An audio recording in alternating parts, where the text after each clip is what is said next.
the best foods to have pre and post training to optimize sessions according to the type of session. So some people train better on a lot of food, some people train better on an empty stomach. So I don't normally have big pre-workout meals because it makes me feel sick, but post-workout is when I'm more hungry. There's not a template which says this is ideal, but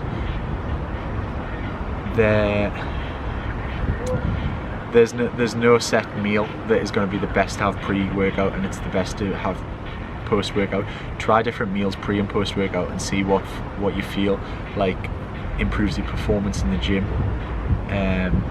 I don't actually perform that well on carbs, even though carbs is energy and that's the best source. I don't know why I was doing that. Carbs are fuel for energy, but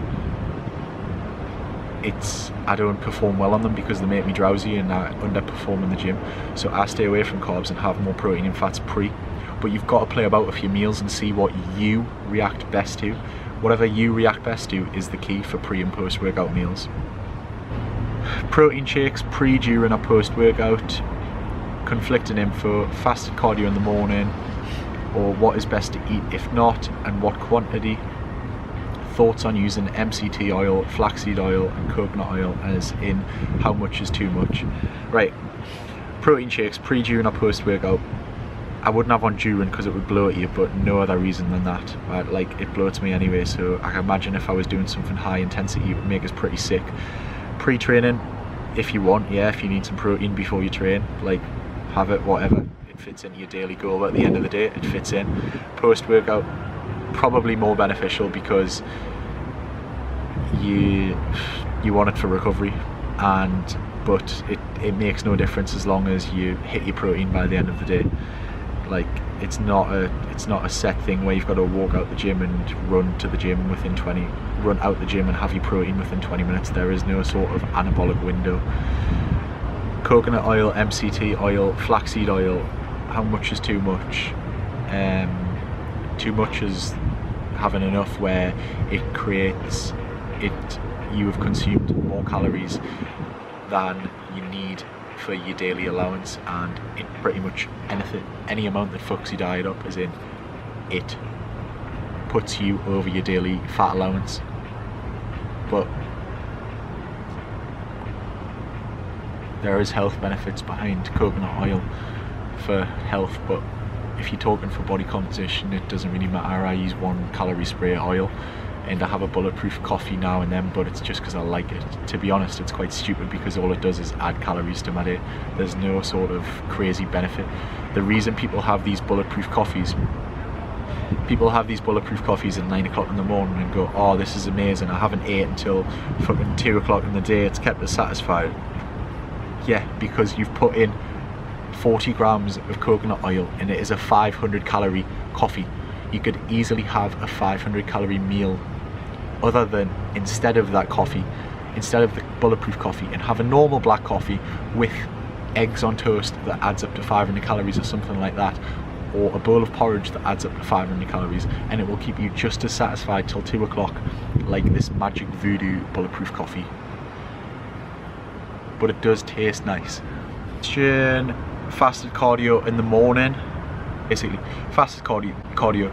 There is no sort of magic trick where, like, if you burn more fat walking on the treadmill or doing fasted cardio or doing whatever you do in the morning fasted to doing it at night. Okay, at the end of the day, it's whatever time you do it, it's increasing your energy output and it's burning more calories. Okay, and it is all about your energy balance at the end of the day. Okay, to lose body fat, you have to be burning more calories than you are consuming in a daily.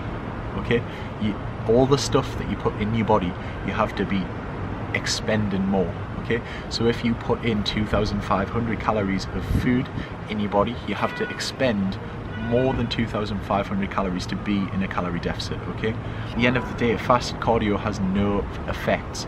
However, the benefit that fasted cardio does is, if you do it fasted, you're not wasting a meal and you're not using calories up before you do it.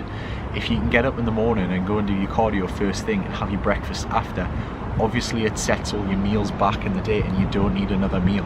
But if you have food before that and then you're tired when you come back and you want another food, and then you've got your normal meals, then you probably are going to be having too many meals and you'll go over your daily allowance.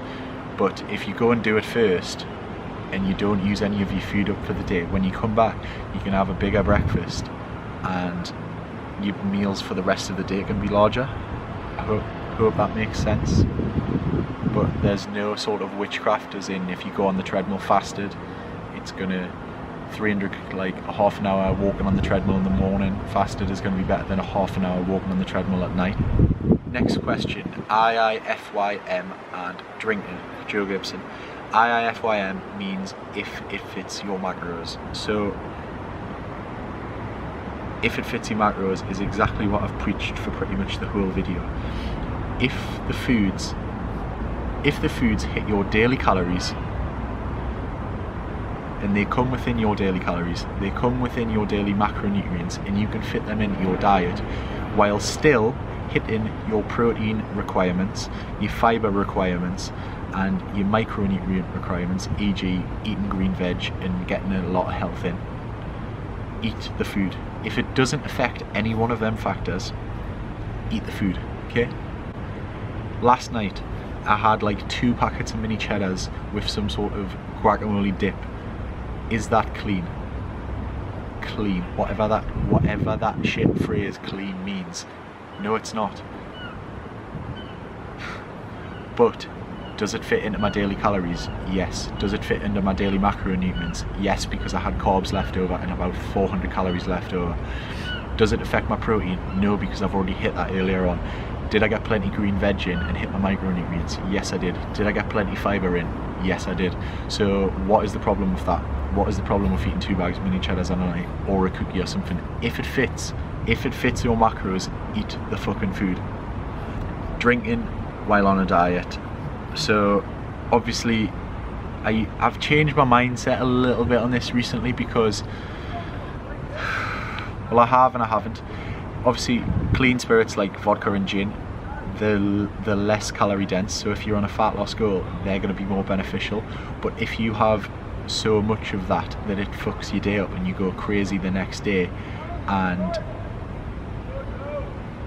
you can't sustain your diet the next day and your performance in the gym is shit and you're dead for 3 days because you've had a full bottle of vodka, then it's probably not wise to have that, or it's probably wise to maybe have 4 bottles or 4 sociable pints of alcohol instead. Saying that, if you're like me and you can do both and you can have the vodka and you can have the gin and you can still sustain your diet the next day and you can still perform reasonably well, and then you find that 2 days after that, then have the low calorie dense drinks like vodka, like gin, your spirits, because that's going to be more beneficial. Stuff like cider, stuff like lager, wine, then they're not ideal because they are very calorie dense. But you've got to, it's like the benefits outweigh the risks. Like, yes, vodka and gin are going to be a lot better, but is it going to fuck you up for days on end and you're not going to be able to train for 4 days? If that's the case, don't do it. Have something else. But if you can perform on that, if you can have that and still perform the next day, then choose that as your option for drinking. Best, most effective ways to train for muscle gain. So frequency, intensity, reps, sets, weights, timings, tempo. Okay. If you are increasing one of these factors, I guarantee, and your diet supports your goals of muscle gain is in a calorie surplus, I guarantee your muscles will grow. I think that's everything. And my coffee's cold, so I'm gonna go.